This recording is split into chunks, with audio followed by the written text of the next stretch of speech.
He took such a long time out of making movies because he read a book entitled The Hoods and he fell completely in love with the story.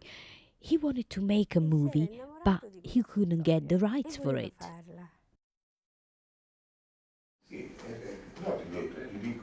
Having eventually secured the film rights to The Hoods, there followed a protracted period during which a team of writers, including the renowned partnership of Leo Benvenuti and Piero de Bernardi, began work to create what would eventually become Once Upon a Time in America.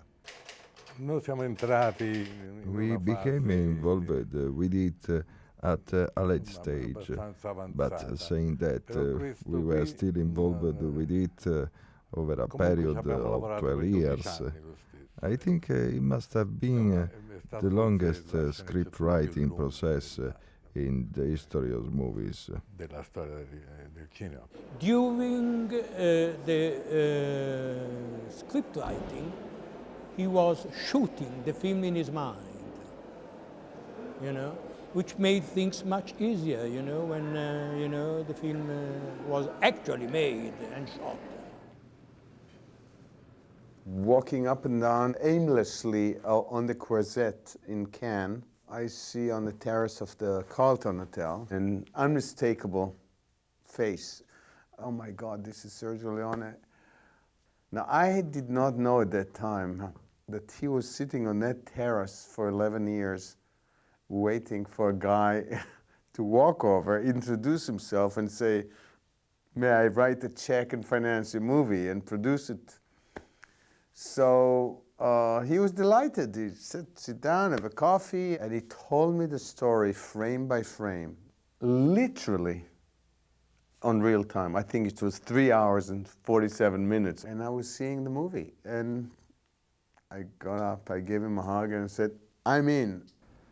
They sent me the Sergio's outline for the film. The outline is 200 plus pages, the outline for a film. It's twice as long as most films.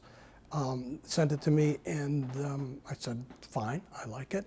And he proceeded to give me a script and talk to me. It was an Italian script, meaning the description is on the left and the dialogue's on the right. The script that he gave me had the description on the left and nothing on the right throughout this entire script. And he said, fill it in. Develop the characters and fill it in. So I proceeded to do so, and I wrote a draft. This is a script over 400 pages long. I wrote this draft. I brought it to Sergio in New York at that time, brought it to Sergio, and he sat down with it, and he began to read the script, and he read it, and he started to chuckle, and he started to laugh, and he was rocking and reading it and laughing, and he called one of his assistants over, and then he read it to him, and he translated it into Italian, what I'd written. Read the entire script while I was sitting there, 400, laughing. And he looked at it and he said, put it down on the side, and he said, this is very funny. I don't want funny. And I proceeded at that point to go on writing. After you do the Dollars trilogy, how can you ever top that? And then he managed to top it. Well, Once Upon a Time in America, and it's like, there's almost like, how far can you go? All the people, all the crew, I think could feel that would be a great movie. I mean, that we're all making something special.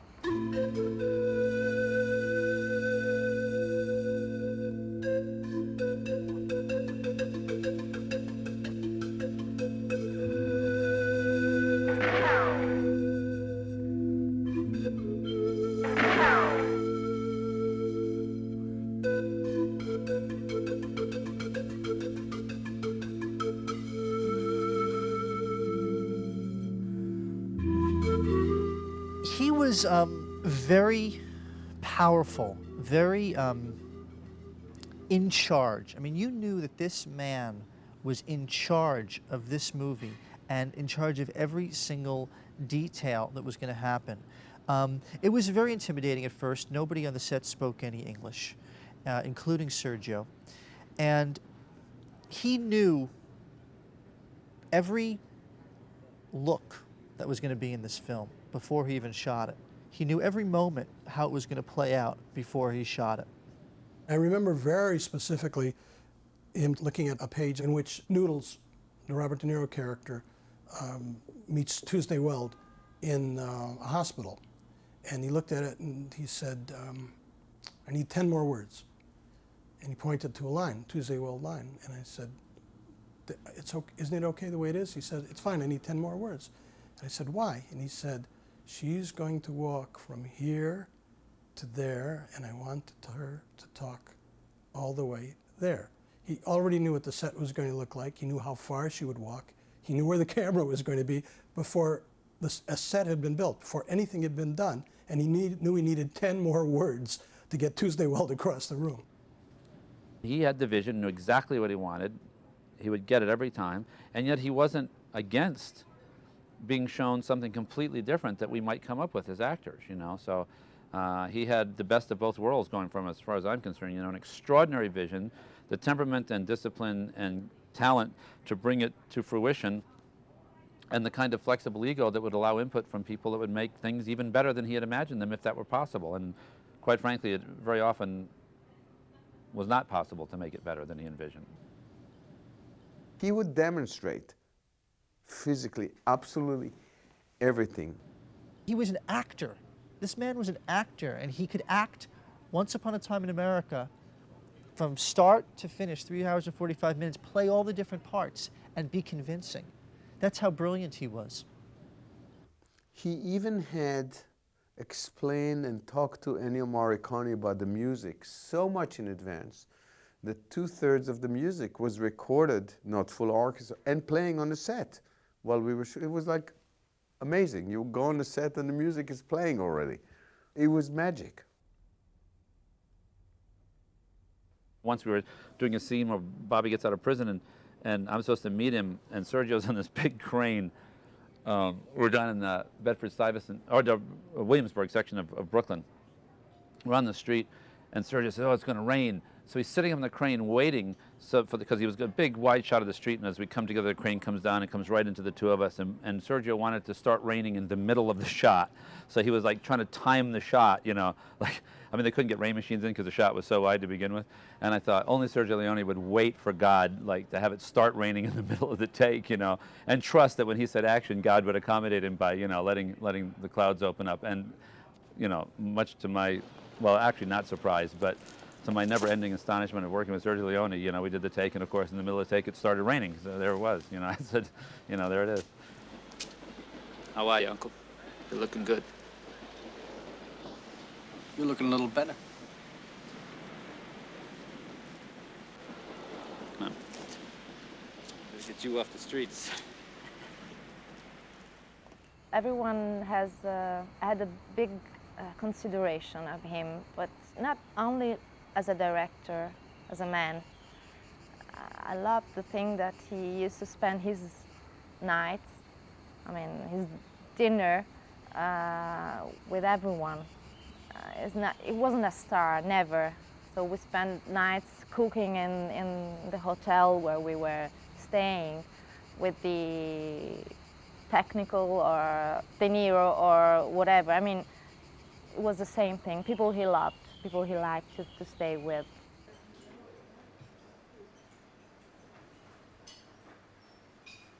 That film was made in, what, 1982? And this is 1999. And to this day, people come to me and say, can I ask you a question? I go, I don't know whether it was me who jumped in the garbage truck or not.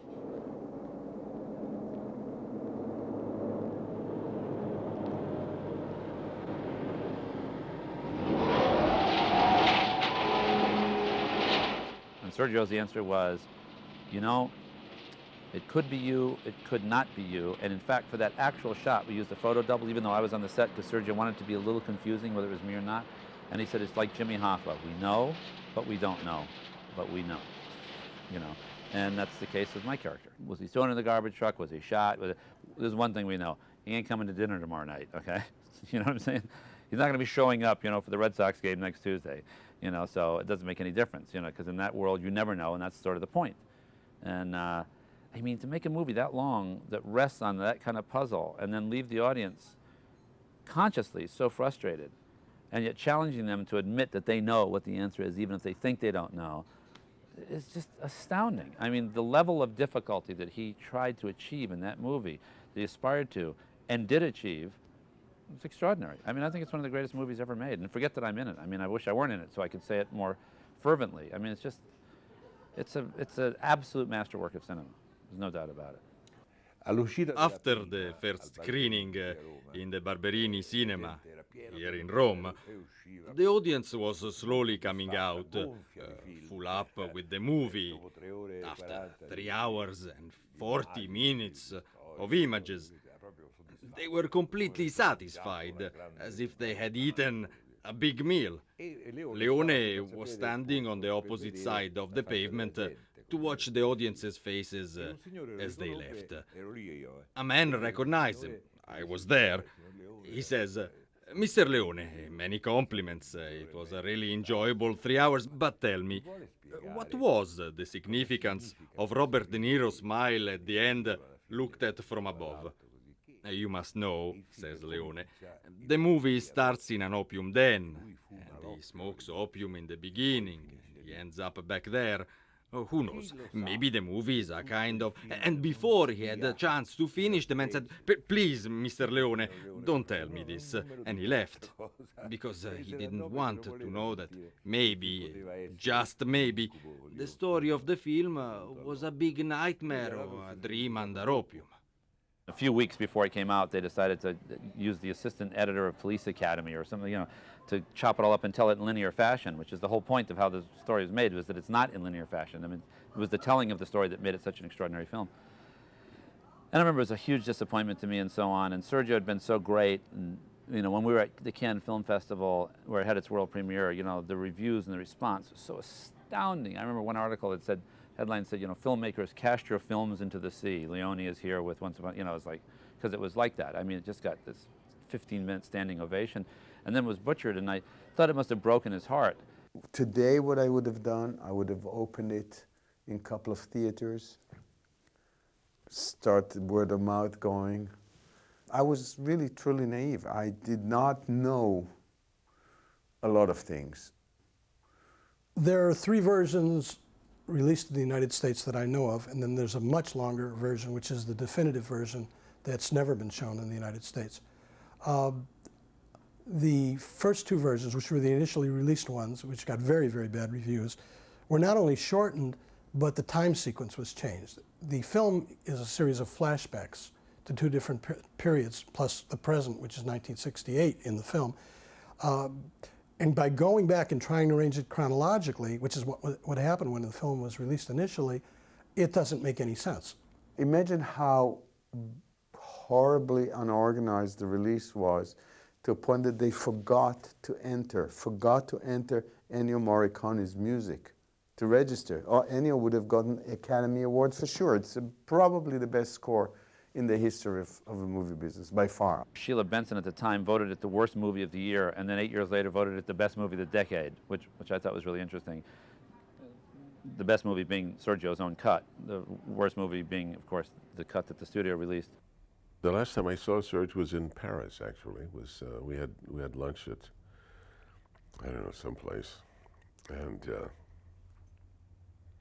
he was telling me about how they had ruined his Once Upon a Time in America. How they made him cut a lot out, you know, they had cut the time out, and and really, and he was really sad about that. You know, he said, "I spent a lot of time in making a nice movie, and they take all the essence out." And I said, "Well, you can put it back in, man." Put it back in. The intensity of the production schedule on Once Upon a Time in America took a severe toll on Leone's health, and he was diagnosed with a severe heart disease. The only alternative was a transplant. He knew it, and he would have never accepted that. He was just starting a new movie, and that would have given him big problems.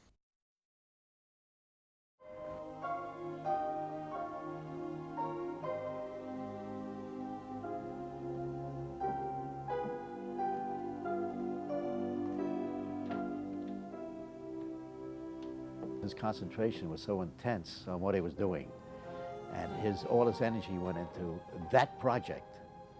As he said, I lose 5 years of my life on every picture, and I saw it happening. I mean, him putting an hour in is like most directors putting 4 hours in.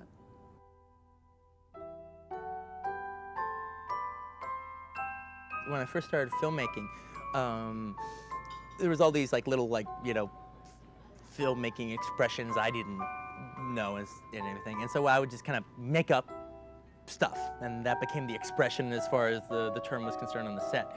And the biggest one was I always knew how to say an extreme close-up, but again, I'm thinking in terms of the effect I want.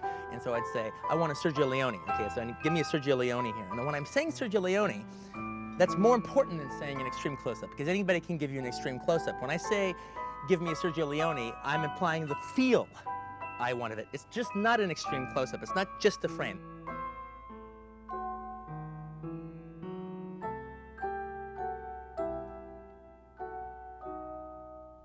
He interpreted his movies in a very responsible and creative manner. The greatest regret is that he could have stayed alive. I don't know how far he would have gone. It is a great loss, not only for Italian cinema, but for cinema worldwide.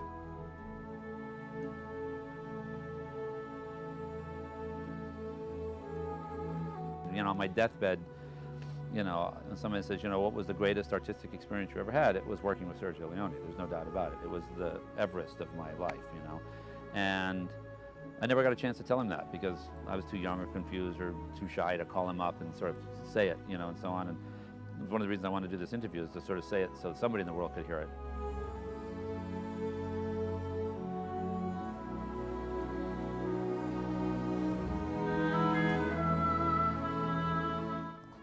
I know a lot of people when they're interviewed will say something like, that was one of the most exciting periods of my life, the most exciting things I ever worked. What do you mean the most? That includes a lot of other things then too. No, that was the most exciting creative experience I've ever had. Many times when I'm shooting a movie with a director, he's putting the camera and I think of Sergio and I say, Sergio, unfortunately, it's not you here today.